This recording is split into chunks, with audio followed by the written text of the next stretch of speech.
bagaimana cara packing barang-barang yang akan kita gunakan untuk perjalanan ke gunung. Jadi seperti yang sudah dilihat, di sini ada banyak perlengkapan. Jadi mulai dari kebutuhan pribadi maupun juga kebutuhan tim. Jadi ini salah satunya diambil untuk kapasitas satu orang. Padahal kalau dilihat juga sebenarnya ini nggak mungkin perjalanan dilakukan oleh satu orang, tetapi pastinya akan dilakukan oleh beberapa orang. Mengingat ketika kita akan mengadakan kegiatan pasti dibutuhkan yang namanya tim atau teman seperjalanan. Jadi di sini hanya mewakili salah satu orang karena untuk pemackingan kita membutuhkan barang-barang yang cukup banyak. Jadi diperlukan ketelitian dan juga kehati-hatian dalam pemilihan alat-alat atau barang-barang logistik. Jadi dimulai dari perlengkapan yang ada, kita harus pengenalan dulu. Kalau kemarin sudah dikenalkan secara lengkap barang-barangnya, di sini tidak akan saya ulang perkenalan lebih lanjut, tapi akan langsung kepada bagaimana cara memaking itu sendiri. Sebelum memaking, pastikan dulu barang-barang di sini juga sudah sesuai dengan list yang ada di daftar. Kemudian pastikan juga beberapa alat atau beberapa barang itu sudah melalui proses check and test. Jadi contoh beberapa barang yang harus melalui proses check and test adalah salah satunya adalah kompor.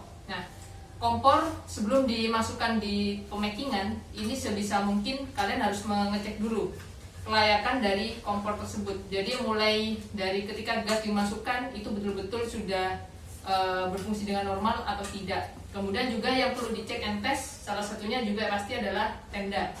Tenda kenapa harus dicek and test? Kita harus mengecek kelengkapan seperti frame-nya, kemudian ada pasak dan sebagainya. Jadi jangan lupa kontrol kembali barang-barang yang akan kita gunakan di pemackingan.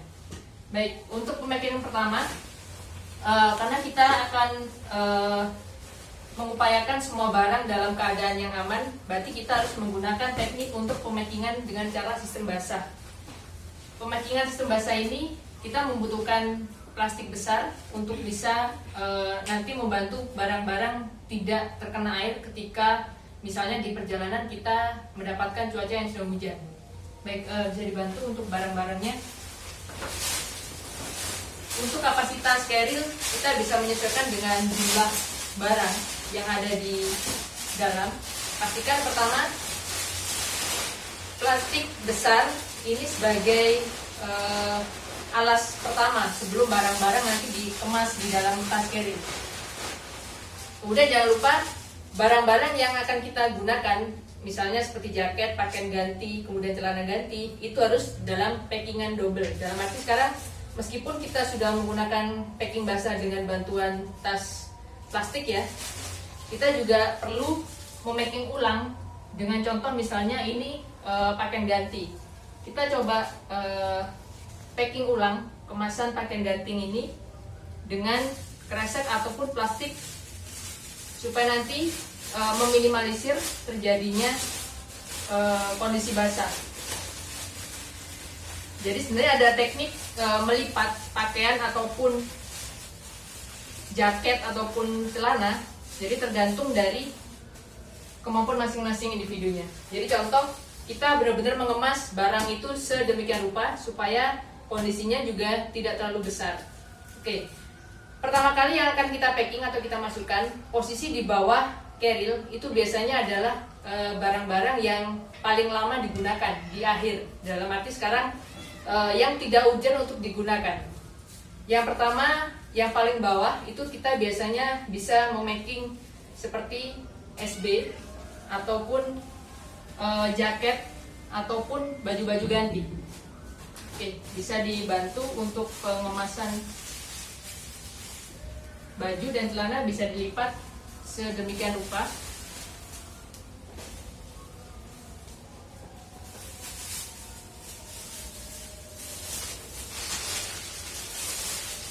Baik, setelah beberapa barang, baju ganti, jaket, dan juga celana, jadi sudah di packing ulang dengan bantuan tas kresek atau mungkin plastik. Jadi sebetulnya juga sleeping bag ini pastinya juga butuh dimasukkan ke dalam plastik.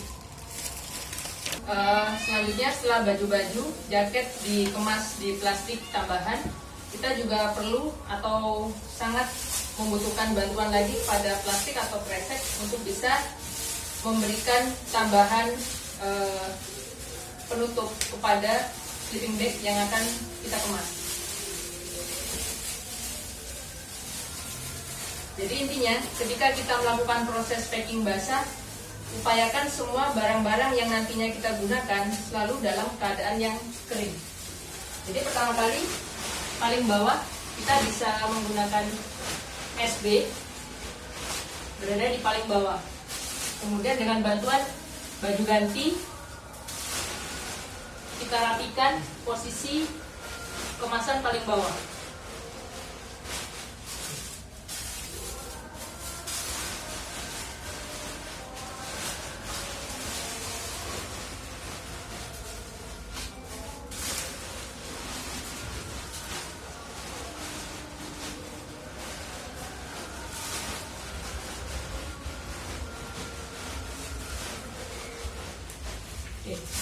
Setelah posisi di bawah sudah dinyatakan aman untuk bisa dimasukkan, biasanya kita perlu membutuhkan tambahan untuk mengisi. Kita bisa menambahkan beberapa barang untuk bisa dimasukkan ke dalamnya. Untuk efisiensi penggunaan alat, kita bisa menggunakan bagian dari nesting ini untuk diisi dengan beberapa logistik yang ukurannya lebih kecil. Jadi di sini lebih tertata. Jadi contoh seperti kita punya bahan makanan, kemudian kita punya alat tulis. Jadi fungsinya adalah untuk meminimalisir atau menghemat kapasitas dari barang yang ada di sini.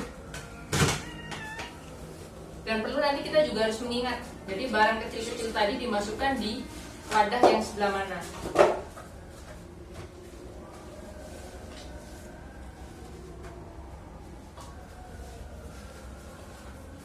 Jadi contoh juga kita butuh tali atau webbing ya, sewaktu-waktu dipakai ketika urgensi.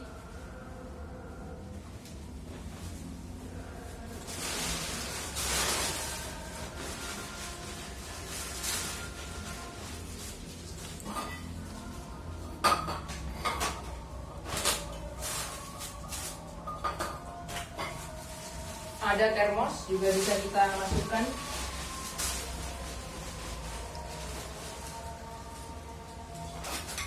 Ada tabung gas.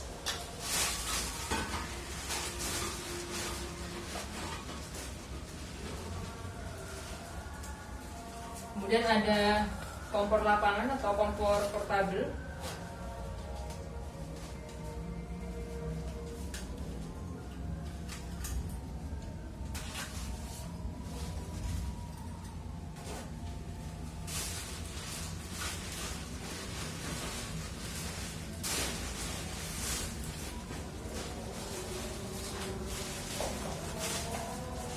Kemudian kita ada logistik yang lain, kita bisa memasukkan, jadi ada telur contohnya, kemudian ada instan, ada sayur-sayuran, ada kelengkapan sayur-sayuran.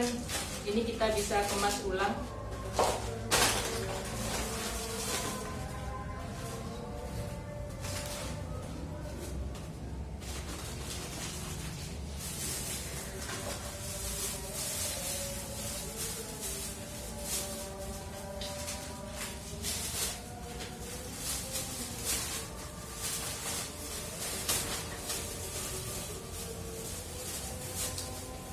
Jadi upayakan barang-barang kecil itu nantinya tidak tercecer.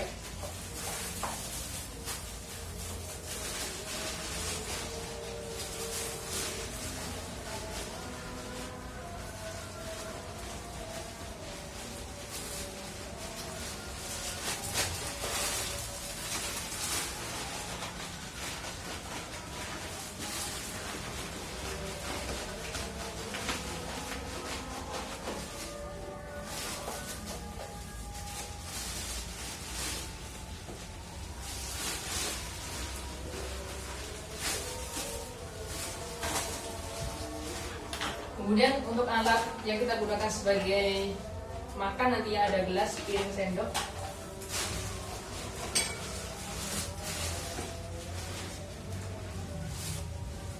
Kemudian di sini ada beberapa alat juga seperti flash sheet, kemudian ada tas untuk summit, kemudian juga ada obat-obatan. Jadi biasanya untuk obat-obatan kita juga cari aman. Jadi kalau bisa obat-obatan kita packing di tas khusus ya. Biasanya kita menggunakan dry bag. Jadi supaya nanti kebutuhan alat kesehatan itu tidak tercampur dengan kebutuhan lain. Jadi untuk kebutuhan alat kesehatan bisa dijadikan satu di dalam dry bag. Oke, bisa dimasukkan.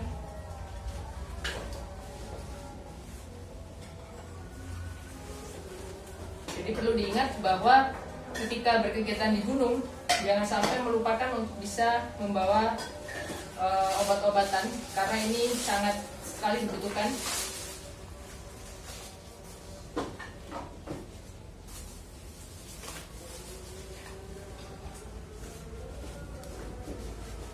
Oke. Jadi pastikan yang ada di dry bag adalah barang-barang kebutuhan penting. Bahkan bisa juga untuk dry bag selain untuk bisa digunakan sebagai tempat obat-obatan, ini nantinya juga bisa digunakan sebagai tempat benda-benda elektronik. Jadi contohnya misalnya ada headlamp, ada lampu tenda, kemudian ada handphone barangkali. Kemudian yang lain-lain kita sesuaikan lagi.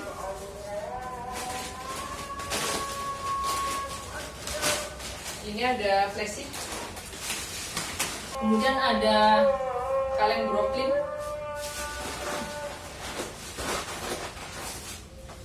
Kemudian ada tas untuk summit. Kemudian ada botol air.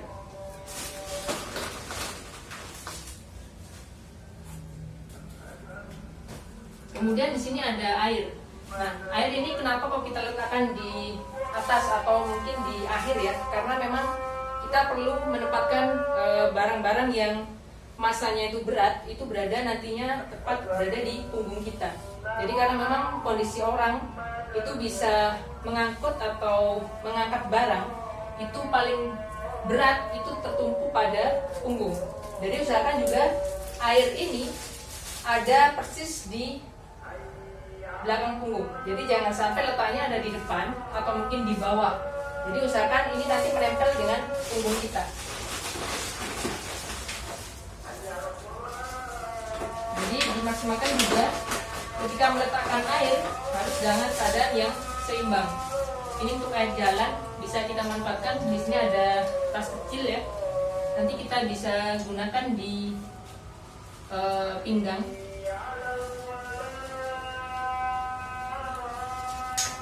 Kemudian ada kebutuhan lain yang perlu kita packing. Contoh ada sandal jepit untuk membantu mengembangkan.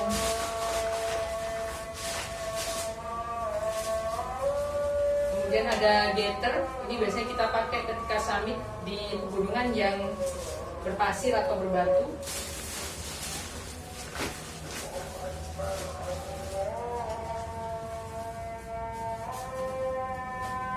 Tambahan ada ponco, kita letakkan di atas.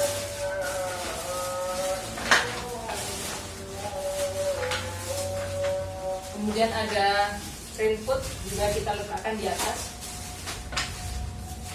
Untuk raincoat sebenarnya bisa diletakkan di atas atau setelah posisi tenda masuk. Jadi tenda, kenapa kalau saya lebih cenderung meletakkan tenda itu di atas, karena memang ketika kita sudah sampai di tempat perkemahan, itu nanti tenda bisa kita ambil lebih dulu. Jadi supaya nanti tenda bisa segera didirikan. Jadi ini tergantung dari kita juga, memasukkan raincoat di bawah tenda atau di atas tenda. Mungkin lebih aman. Salah satu yang mungkin bisa cepat kita ambil, berarti nanti raincoat kita ambil di urutan paling awal, berarti diletakkan di akhir ya. Jadi setelah tenda. Kemudian ketika kita mau mengemas tenda, maksimalkan tenda bukan di packing dengan letak tempat seperti ini, tapi kita keluarkan dari wadahnya, kemudian kita lipat seefisien mungkin supaya mudah dimasukkan dan di packing di dalam carrier dan tidak membuang banyak uang.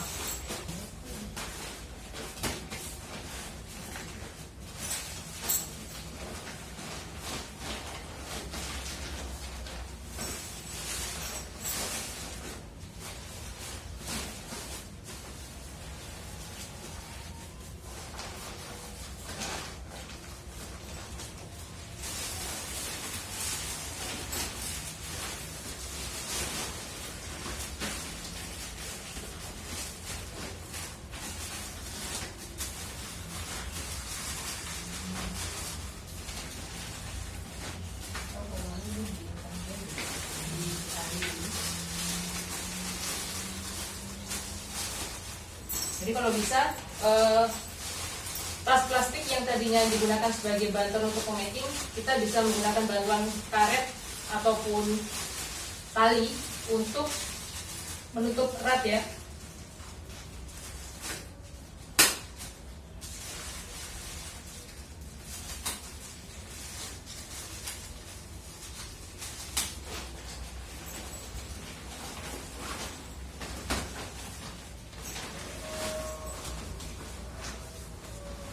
Bisa dilanjutkan.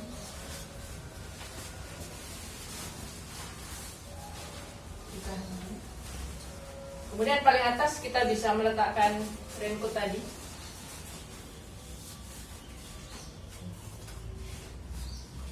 Kemudian silakan diperiksa untuk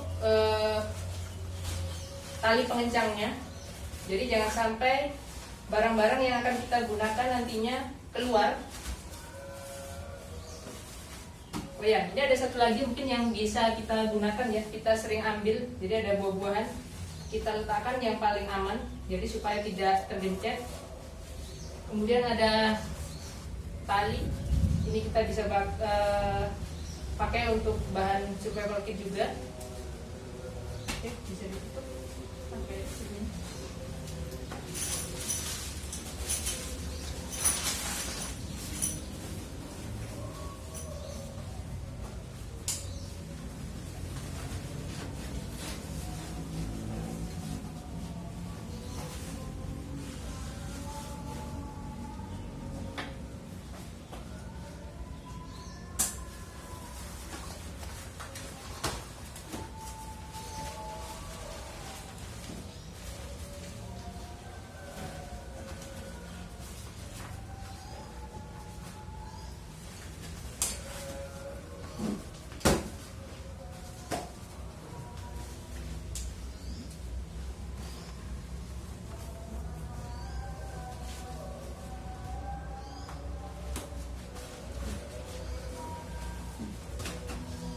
Kemudian masih ada yang belum masuk.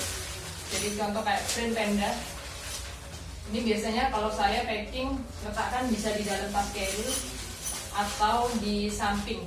Tapi kita juga perlu hati-hati ketika meletakkan frame tenda ada di samping carrier. Karena biasanya rawan untuk kena ini ya, apa namanya, sangkut.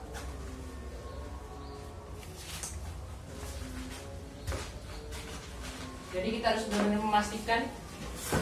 Kemudian di sini untuk tempat tenda tadi tidak perlu kita bawa. Kemudian tempat-tempat yang tidak perlu kita bawa. Kemudian ada barang-barang kecil. Ini bisa kita packing di atas carrier ya. Jadi contoh biasanya ada permen, kemudian ada kacamata, kemudian ada pisau, kita bisa letakkan di bagian kupuknya. Kemudian ada headlamp, ada senter, termasuk juga ada kompas maupun fluid. Ini kita bisa letakkan di bagian atas kupluk. Kemudian lampu tenda, kalau tidak masuk, bisa nggak? Bisa. Untuk tenda lampunya ya, ini bisa dimasukkan di kupluk juga.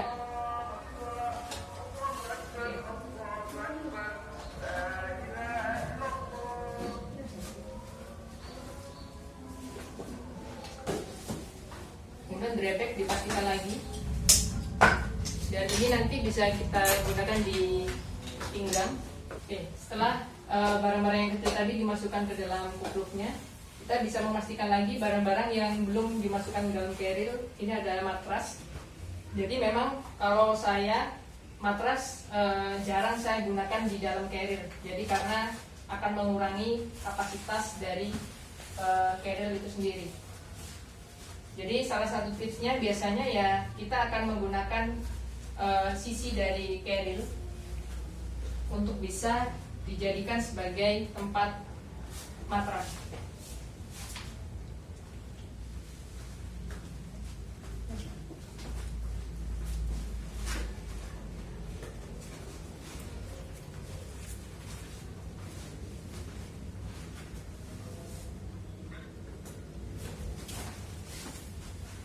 Kemudian terakhir kita bisa menggunakan rain covernya.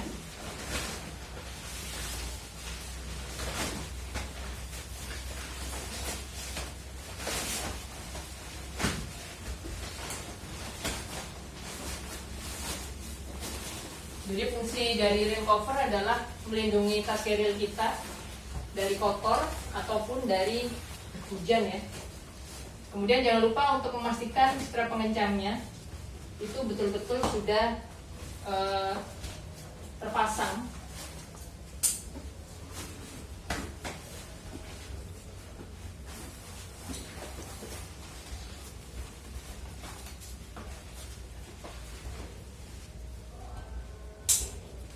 Jadi ada beberapa jenis ya rain cover yang memiliki strap pengencang dan juga ada yang rain cover yang tidak memiliki strap pengencang. Jadi sudah dipastikan semuanya tercover packingannya, kita bisa langsung memanggul carrier. Jadi carrier disesuaikan juga torsonya karena masing-masing orang pasti berbeda torso. Jadi kita bisa menyesuaikan tempat pemanggulannya dengan punggung kita. Oke, contoh kita bisa menggunakan pemasangannya ini dengan cara yang konvensional. Berarti kita hanya tinggal membantu orang untuk bisa menggunakan dengan baik ya, dengan lancar. Kalau konvensional biasanya kita perlu duduk, kemudian dibantu oleh teman untuk bisa meletakkan di punggung kita.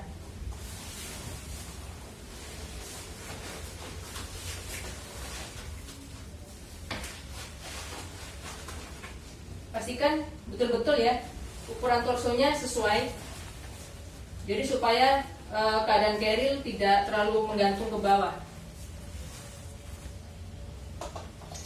Kemudian untuk dryback bisa diletakkan di atas carrier seperti tadi.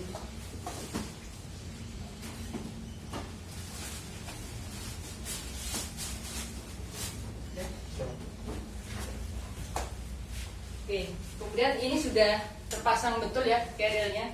Kemudian tinggal ada botol jalan. Ini kita bisa gunakan di pinggang.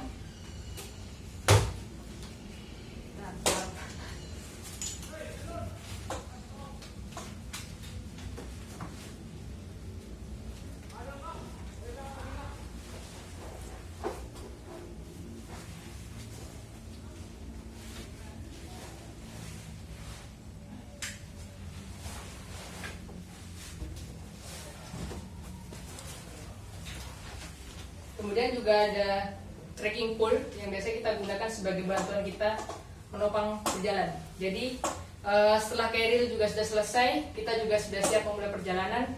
Kita harus berhati-hati supaya perjalanan kita juga aman. Baik, itu dulu sekilas tentang pengenalan kepada CA-nya, bagaimana tentang cara making yang betul.